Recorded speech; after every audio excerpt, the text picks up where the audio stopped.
хүн болгонд нэг хин нэгнээс ингээ гой давуу тал байгаа. Тэрийг олж хараарай л гэж хэлмээр. Хүн болгонд ямар нэгэн байдлаас ингээд илүү давуу тал байгаа шүү. Би л ерөөсө хорвогийн баг хамгийн адаг нь штэ гэж бити өөрийгөө бодоорой. Хинтээж өөрийгөө бити харьцуулаарай.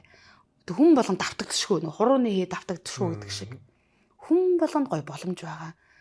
Тэгэхээр бусдад биш өөрийгөө сонс гэж хэлмээр байна. Тэгээд би нөгөө ингээд заримдаа ингээд би буруу зүрх юм ярьсан юм болов уу гэд өөрийгөө заримдаа ойлгохгүй зөндөө байдаг.